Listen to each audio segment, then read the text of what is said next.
We saying shit, but it's like, bro, until we actually do this shit, it don't really matter. I'm thinking about it, bro. Like, I ain't never been no loser in my life, bro. But these last 2 years have been like, loser. Like, that shit ain't me. I don't think that's shit us. What the hell? It's starting already. Here we go. Let me talk to him. Let me talk to him. Welcome to the Matt Schneidman Show.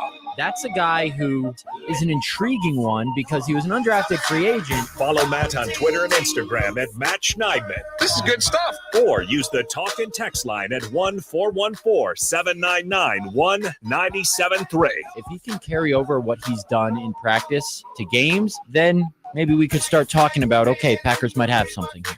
Now with Doug Russell, here's Matt Schneidman on the game.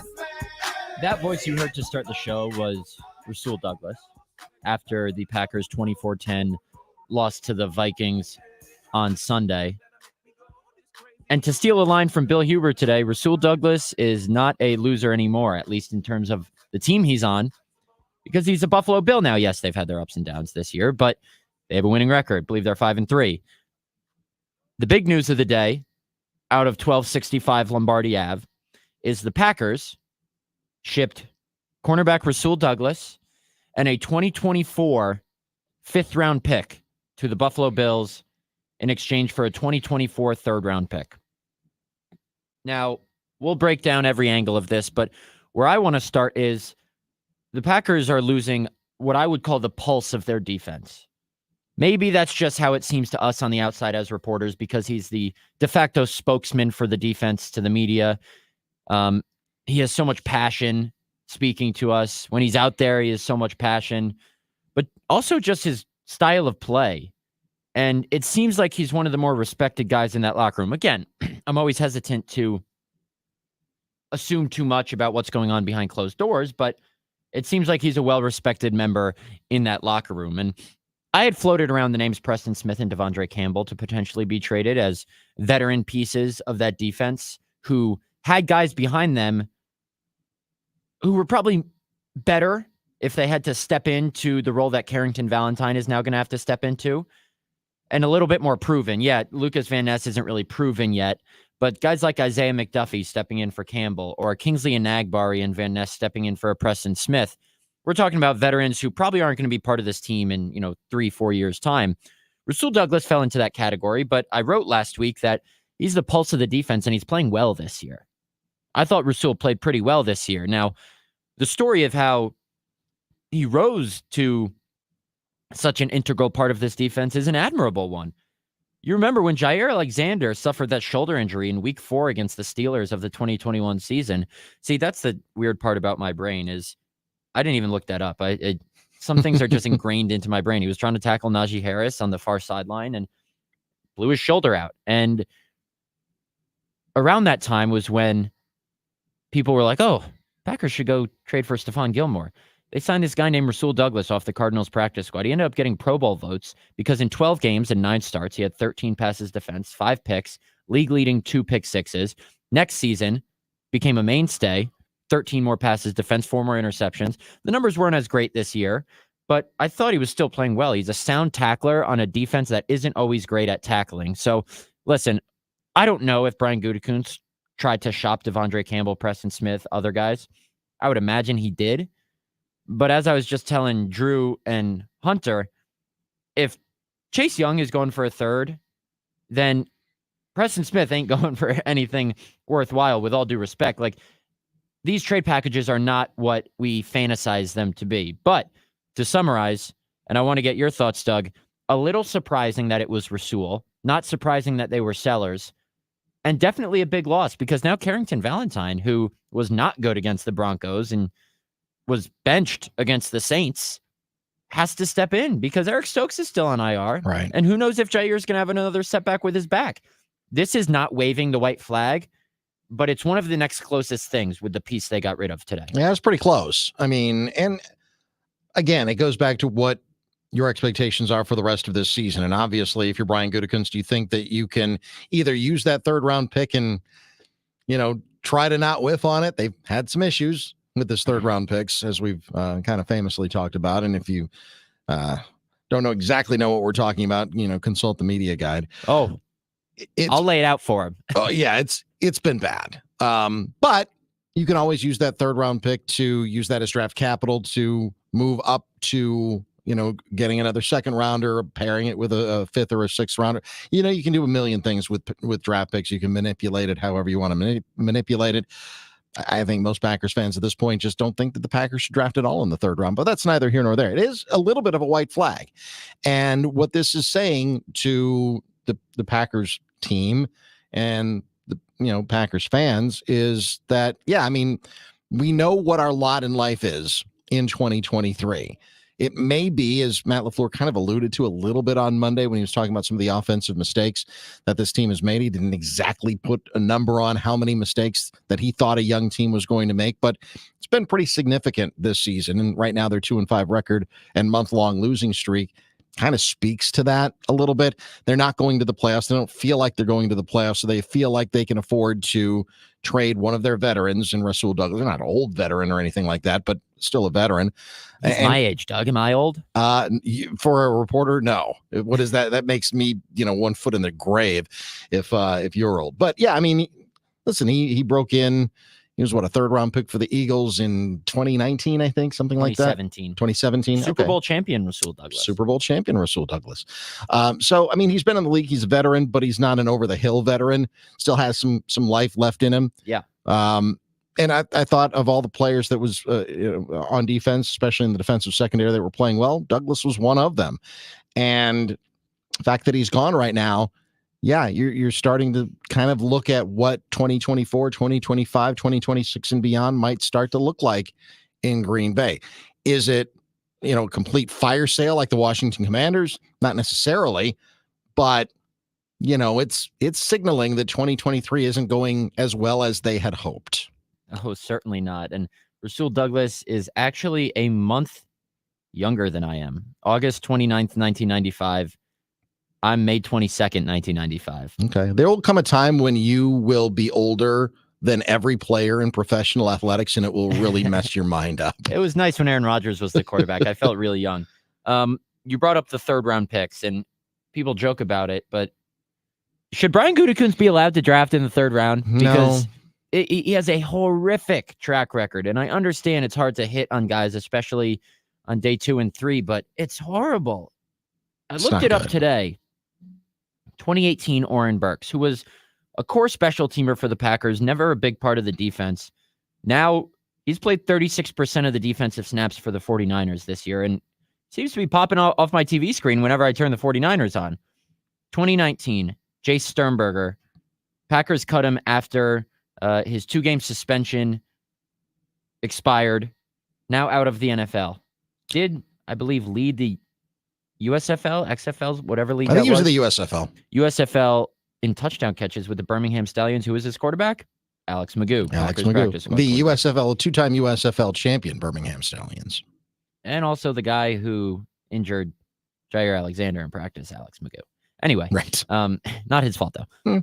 2020, Josiah DeGuara, still on the team, but what I remember from those post-draft conference calls in 2020 during COVID, and listen, I understand that on all these post-draft conference calls, we take the cheese and everyone's pumping up these prospects, and this is how we envision using this guy.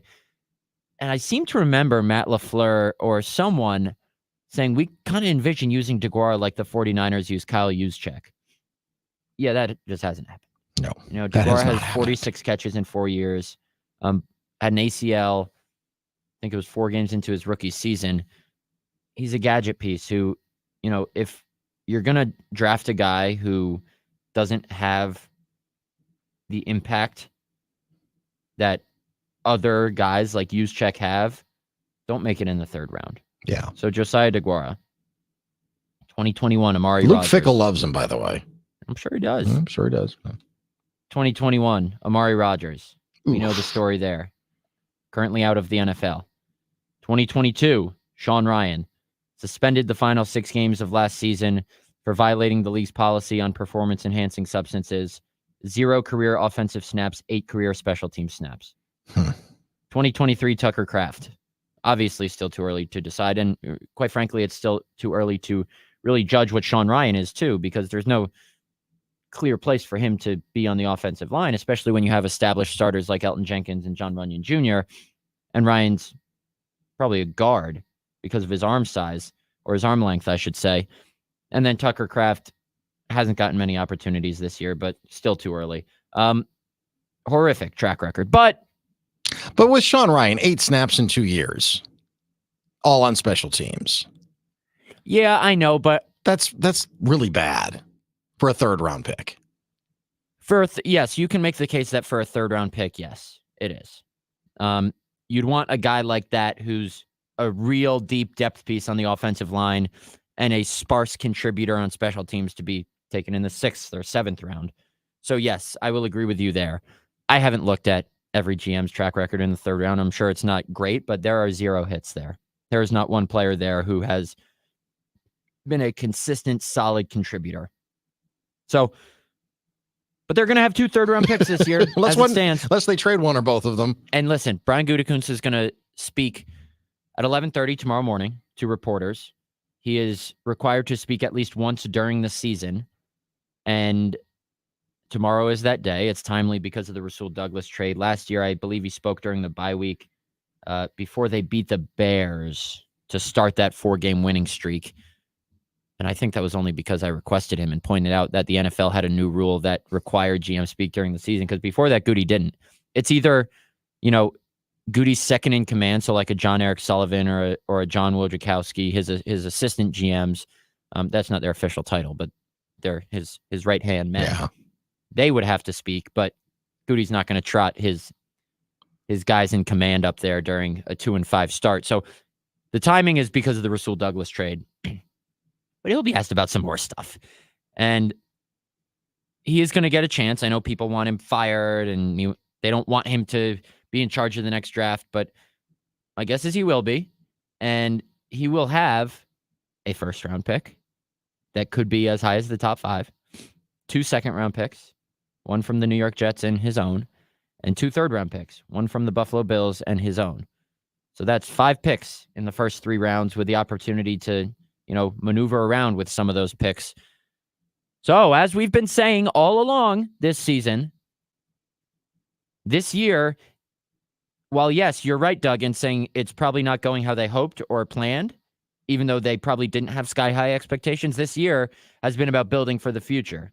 And we are seeing kind of the plan laid out with the position they're in now to stockpile some pieces so they can build for the future. Now, if you say they're not going to get a future piece in the 3rd round, you're probably not wrong. But at some point, he's got to hit, though, right? If the first 5 times don't work, try a 6th time.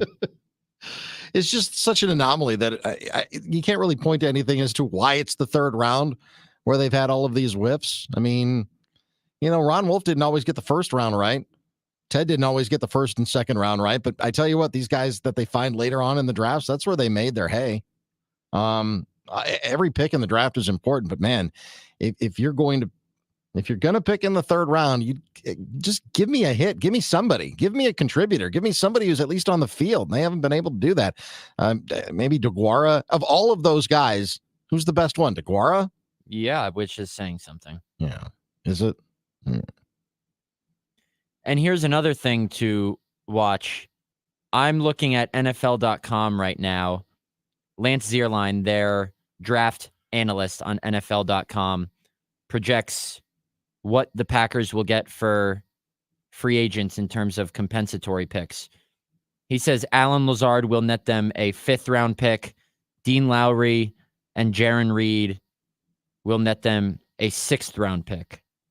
So that's just more draft ammunition to move all over the place like we know Brian Gutekunst and a lot of other GMs love to do. So a lot of flexibility here in this upcoming draft. Is it great for the beat reporters who have to have a conference call with every single draft pick? No, but it's a lot more players to have a go at when you're trying to rebuild this team, for lack of a better word. David Bakhtiari didn't say it was a traditional rebuild, but guess what it's starting to look like? A traditional rebuild, Doug. It really is.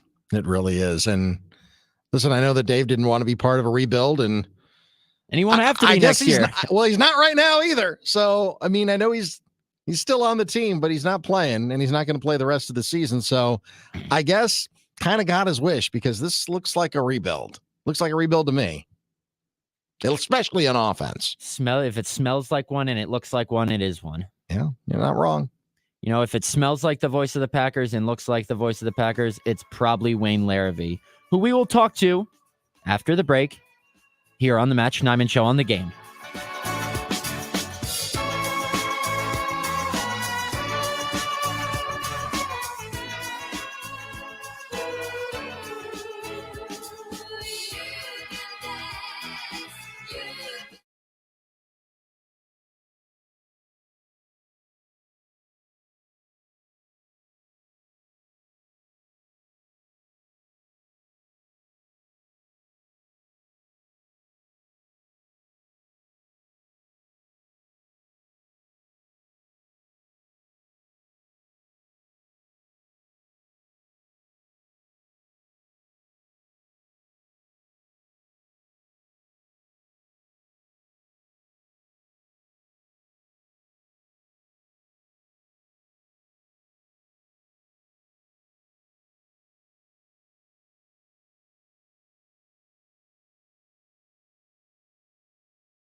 This is Holding Me Back, Ain't No Holding Me Back by Shawn Mendes, I believe.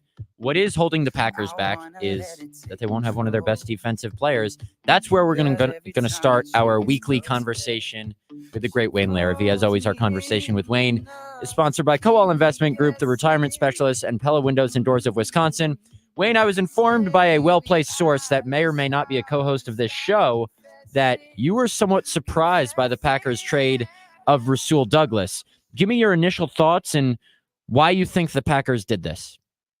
Yeah, I was surprised. I didn't think they were going to make a move at all at the trade deadline, but a little bit surprised. However, when they dangle a third-round draft choice in front of you for a player that you picked up basically for nothing a couple of years ago and got some great performances from over the last couple of seasons, that's a situation where I think Brian Gutekunst said, "Hey, listen, we can get something here." And here's the other thing, Matt, and you've kind of been hinting at it and talking about it.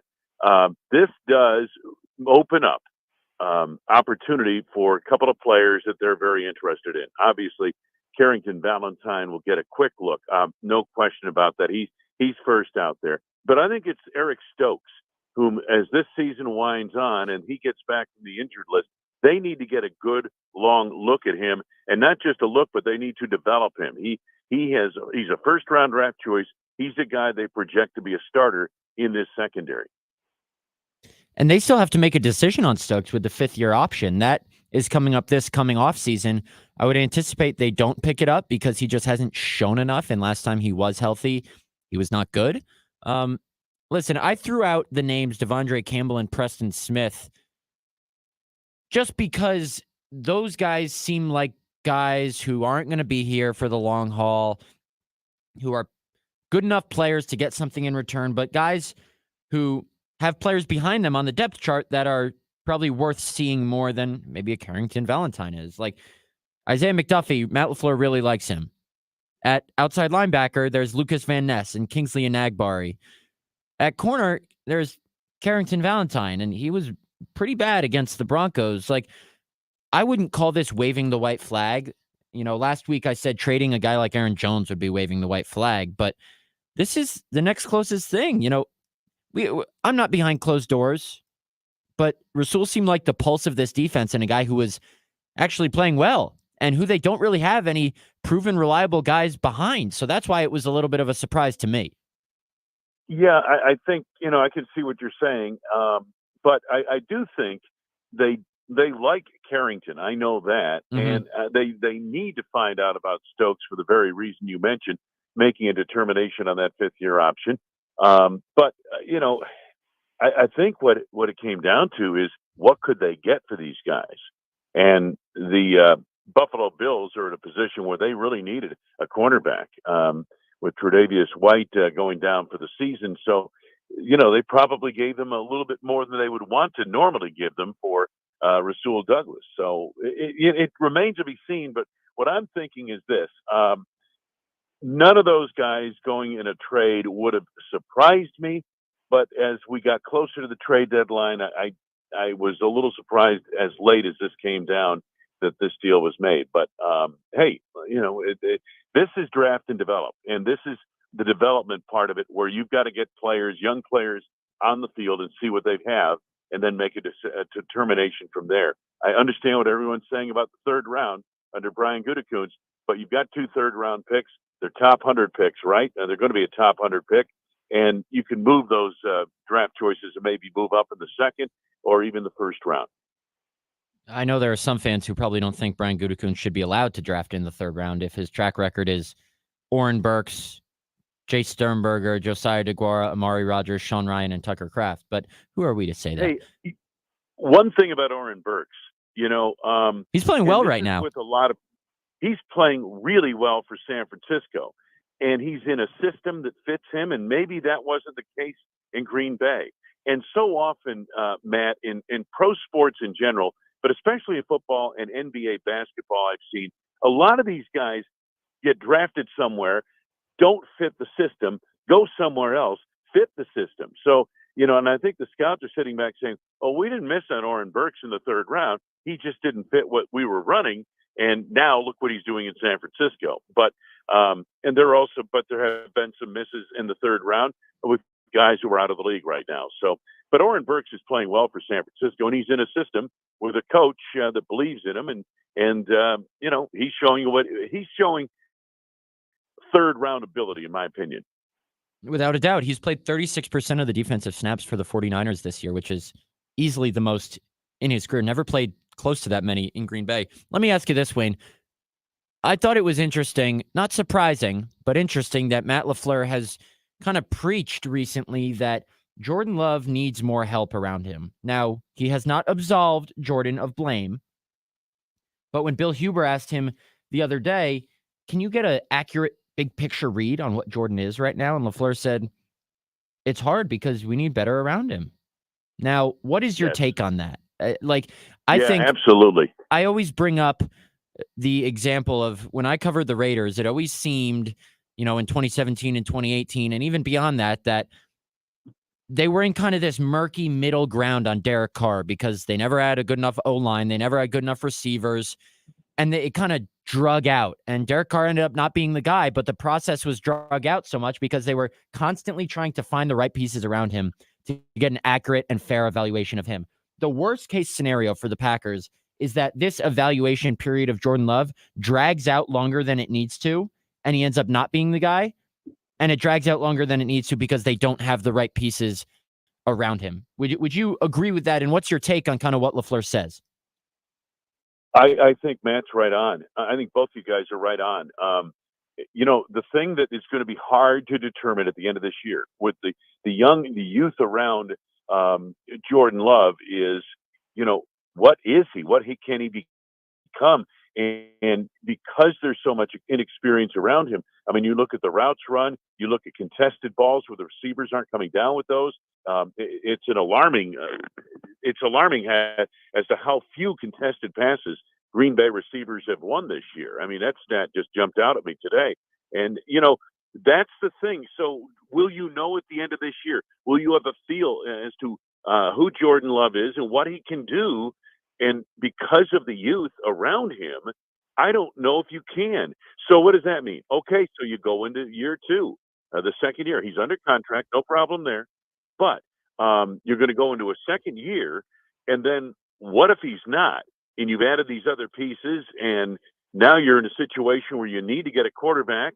And, oh, by the way, one of the best quarterback classes is this coming year, and yet you didn't make a move there at quarterback because you're trying to figure out what you've got. This is an interesting situation going forward, and I'm not quite sure we're going to know much at the end of this year with Jordan Love. And I don't know if that makes sense or not, but I don't know if we will. Maybe we will. Hey, if he starts playing really well down the stretch of this season with the people who are around him, then you could sit there and say, yeah, wow, wait till these guys get the experience and become, real NFL receivers. Then boom, and Jordan Love's playing well, then you've got a quarterback. But I don't know if you're going to see that. I don't know if you're going to be able to make that determination at the end of this year, which means it's going to be a 2-year process. But you and I talked about it many times, and that's what we concluded it would probably be anyway. Right. My only question, and I'm interested in your thoughts on this, is if the Packers have a top 3 pick in the NFL draft, which is possible. I think we need to start acknowledging that it's extremely possible because that was supposed to be the easy half of their schedule. And on the current trajectory, they are in line for, I know they're at the number 6 pick now, but there's a realistic chance they have a chance to draft Caleb Williams or Drake May. If they are still in that middle ground of, we don't know if Jordan Love's the guy, we need to give him another year, I don't think you can pass on one of those top 2 quarterbacks. I could be completely wrong, but they're going to find themselves potentially in a very interesting situation. And I know I'm looking way too far ahead, and it's just the reporter in me because this season's playoff hopes are all but lost, and I'm looking ahead to these mock drafts and the draft orders. But is there an instance, do you think, where Brian Gutekunst swallows his pride and says, we're going to go with the safer bet for a long-term option in one of these top 2 guys, if they're in position to take them over Jordan, even if there still might be some gray area there as to if he's the guy or not? It depends on how strongly they feel about the 2 quarterbacks you're talking about in the draft. That will determine whether you make that decision. You know what I mean? You feel like those guys can be better players down the road than Jordan Love. And if that's the case, then I think if you're at that position and you got a shot at Caleb Williams or the kid from North Carolina, and you're sitting there saying, well, we project these guys, their ceiling is going to be higher than Jordan Love's ceiling, then I think you've got to pull the trigger and take the quarterback. That's what I would think, but that's a tough decision, and you're right. There's a lot that goes into that. but it depends on if those quarterbacks fit what they're looking for in a quarterback. That's a big part of the draft process. Absolutely. Listen, I don't like to tell fans how to feel, and I think they're justified in feeling either way on this next question. But if you're a fan, and you did grow up, a fan of the Packers, what would you be rooting for the rest of the season? Would you be rooting for a miraculous playoff berth, even though that's not realistic? Would you be rooting for just signs of improvement, even if it means they finish 6-11 or 7-10?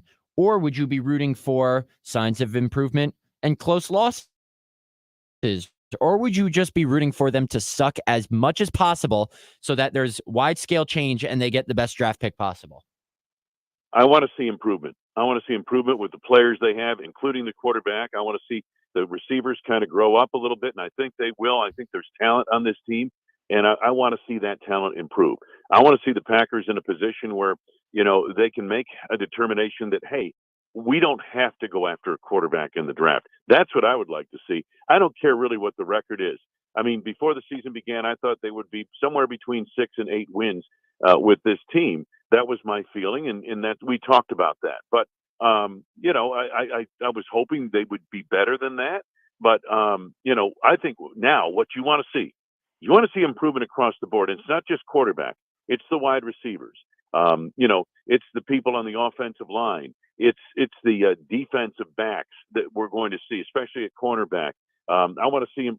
I want to see T.J. Slayton play like that every single week, and I think he can. And I've seen him get better and better over these last 2 years.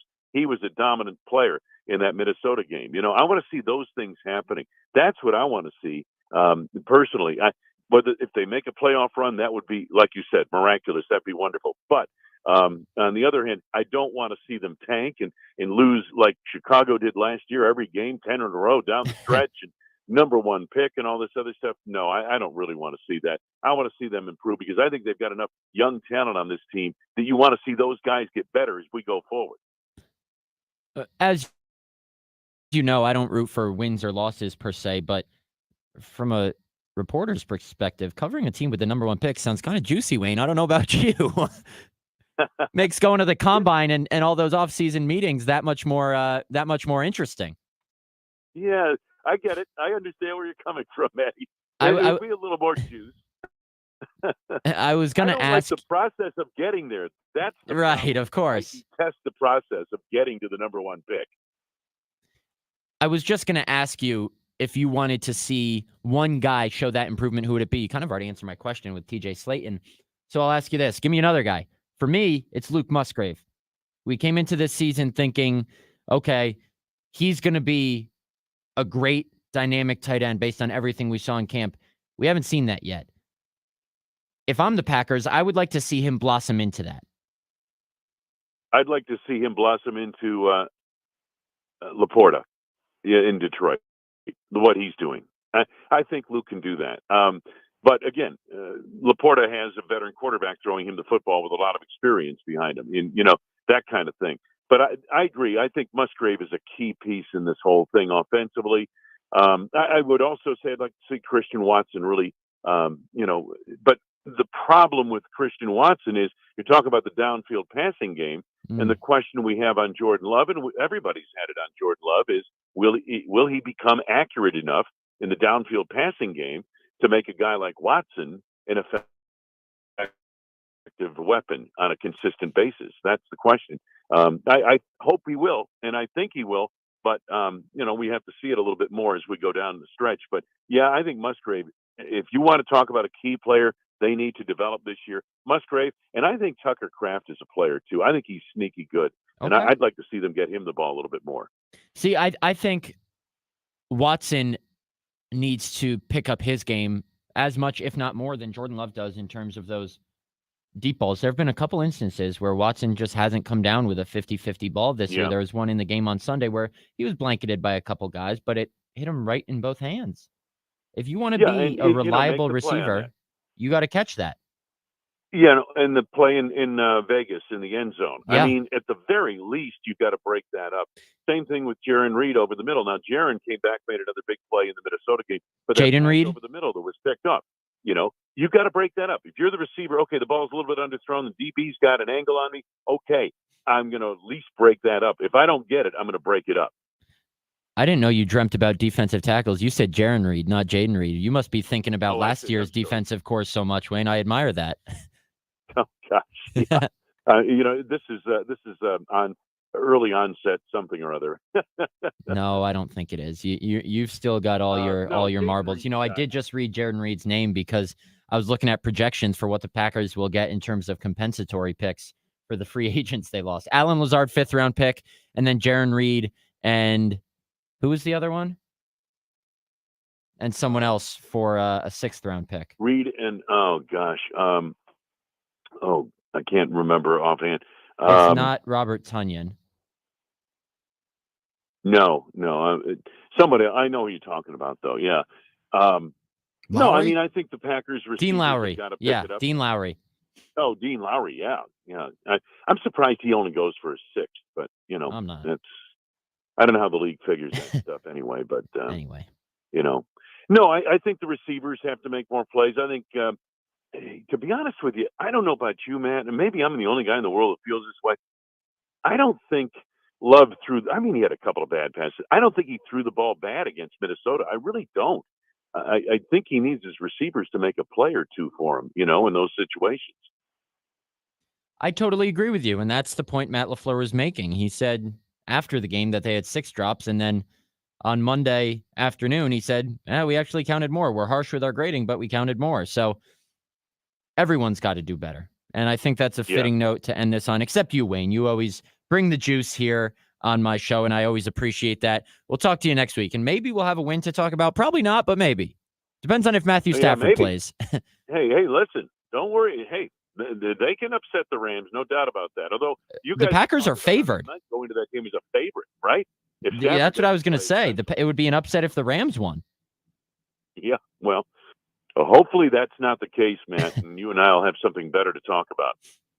I kind of want to cover a team with the 1st overall pick, but anyone is entitled to their own opinion. That's that reporter's gallows humor you bring with you. I know. I have one more question for you, Wayne. Are you in a neighborhood? I'm not giving away your address. Are you in a neighborhood where kids come around trick-or-treating? Yes. You put out candy tonight? What candy do you have out tonight? No. We had it Saturday. Oh, you had it Saturday. On the road. Got it. Not tonight. Yeah, Fair my enough. wife handled that. Number 1 Halloween candy for you. Mine's Kit Kat. What's yours? Oh, Milky Way. Oh, okay. I like that. And not the small Milky Ways. I want the full-size Milky Ways. Because the small Milky Ways don't taste the same as a regular full-size Milky Way. Don't shortchange Wayne Larrivee. No shortchanging on Milky Ways. You hand out the 5-inch bar. All right, we got to get you out of here before you start cursing. You seem pretty amped up. Thanks, Wayne. I'll talk to you next week. All right, guys. Have a good one. That conversation with Wayne Larrivee, as always, is brought to you by Coal Investment Group, the retirement specialists, and Pella Windows and Doors of Wisconsin. Doug, what's your favorite Halloween candy? Both those two are really good. I love Kit Kat and I love Milky Way. Snickers is really good too. I like Reese's peanut butter cups, but they're not number 1 on my list. If I had to pick a number 1, I'd probably go with Kit Kat. I really do like the Kit Kats. I like that. That's why we are on a show together, because Tim Scott, Red Hot Tim Scott, Badgers postgame, said, you know what? I just get the sense these guys like the same Halloween candy. We're going to put them together. That's right. It had nothing to do with Hunter producing 19 hours of radio in a row. And, well, it's not like you don't do anything either. Right. You are a busy, busy man. Speaking of which, before we get into our next break, you interviewed Wayne for Tales of 1265. Can you give us a little sneak peek at the upcoming episode? Yeah, it's going to be an episode about just Packers radio. It's nothing about the team. Talk to Larry? Not yet. We'll get there. I have a beat on Gary Bender as well, who is the only other living play-by-play radio announcer in Packers history. Now, I worked with Jim Irwin 100 years ago, back when dinosaurs roamed the earth, but obviously can't talk to him. But we do have some archival footage of Jim Irwin and also Blaine Walsh as well, who called the Ice Bowl way back in the day. So it's in its infancy. I'll let you know when it's coming out. These are deeper dives as opposed to, you do the interview and you put it out. And those are Right. great interviews and those are great podcasts as well. But the format of Tales from 1265 is just a little bit different. But episode 8 is forthcoming, and had a great sit down conversation with Wayne about his life, his career, and what brought him to Green Bay in the first place. So really looking forward to being able to put that one out. Fantastic. We can't wait for that one. After the break, we'll wrap up this Tuesday on the Matt Schneidman Show, looking ahead to the rest of the week. Will be interesting to hear Brian Gutekunst take the podium tomorrow morning at 12:65. Be another chapter in 12:65 if he resigns, like a lot of fans want him to. Just kidding. That's not going to happen. We'll talk more Packers, as always, as this show always does, after the break, right here on the Matt Schneidman Show on the Game. Breathe me in, breathe me out. I don't know if I could ever go without. I'm just thinking out loud.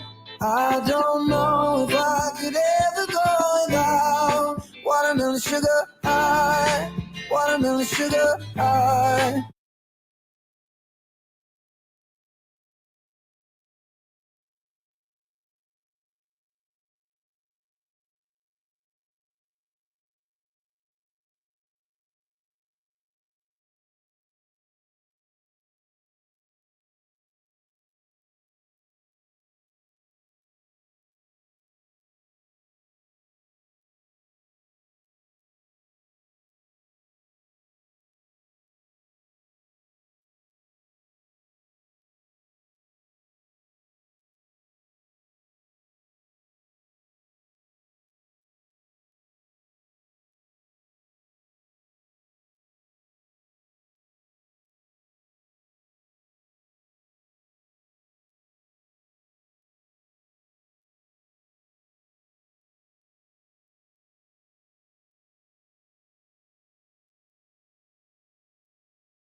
When I was 6 years old, I broke my leg.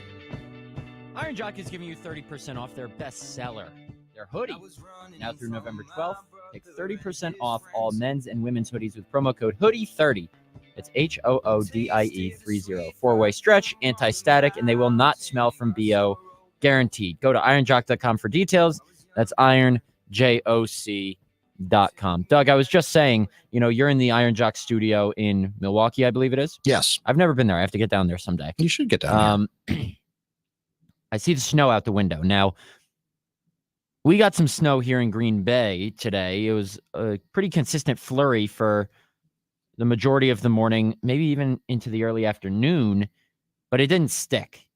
Now, I saw some pictures from friends in Neenah where the snow was sticking, and Hunter was telling me before we came on air that it's been snowing all day, and I would like to see some snow stick here in Green Bay. Now, oh, you know what that made me think of?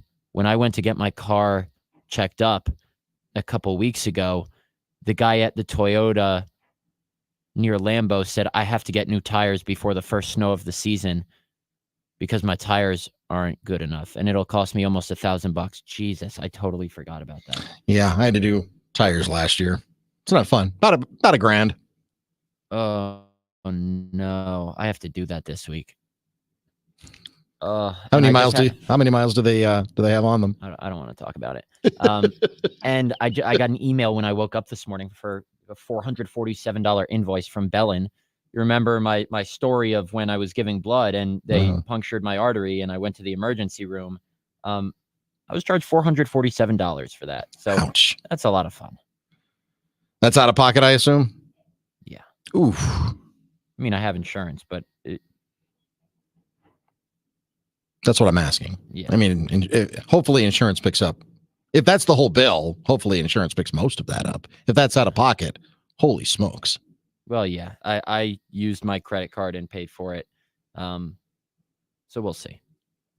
Anyway. Good luck to you on that. I'm wondering how many kids are, because I think the candy's gone in my house, at least according to the Ring app. I haven't had any kids come by. We put a bucket out and said, hey, we're working tonight because trick-or-treating in my neighborhood is from 5 until 7. We get kids. We get plenty, like in Wayne's neighborhood, we get a lot of kids that come through.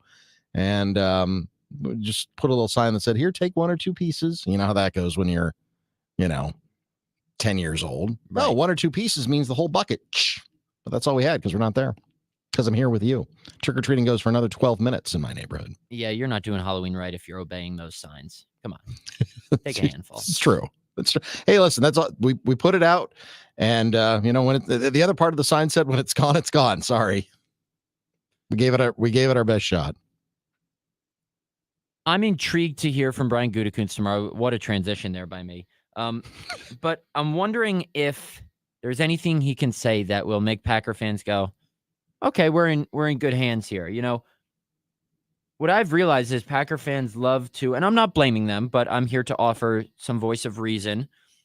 Packer fans love to complain about what people say in press conferences and judge what's actually going on with the team based on what those people say. Now, I am on record numerous times saying what people say during press conferences, namely Matt LaFleur, Brian Gutekunst, is not reflective of what's going on behind closed doors.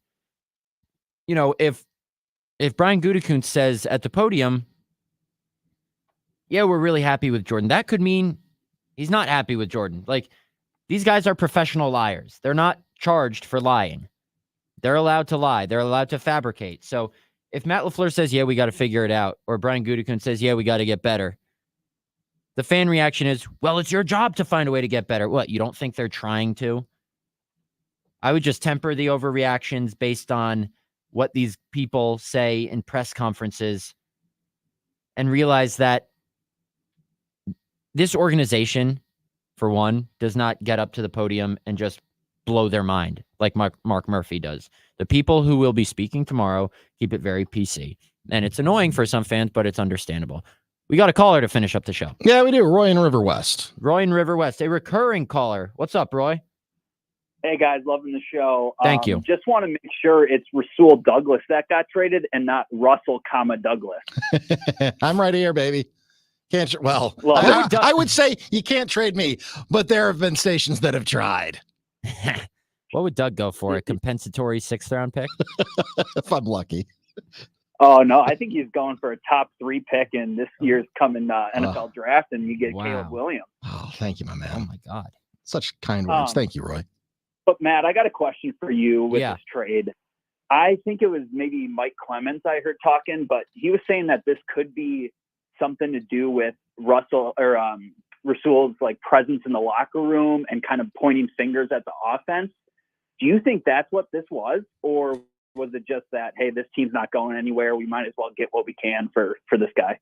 Interesting question, because I've had that conversation off air with a couple people since the trade happened.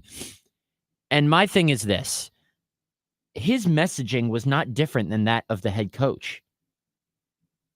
He said, this offense isn't young anymore. We're 5 games in. They don't get that excuse. And then Matt LaFleur steps to the podium and says, they don't get that excuse. So in that regard, it's a defensive leader echoing the same sentiment as the head coach. I've seen people say, oh, he was outspoken, so they traded him. I don't think so. Unless there's something behind closed doors that I don't know, and maybe there is, how he was disrupting the locker room or being a deviant or, really disrupting things. Anything he said in public to us, I don't think is a reason to be traded.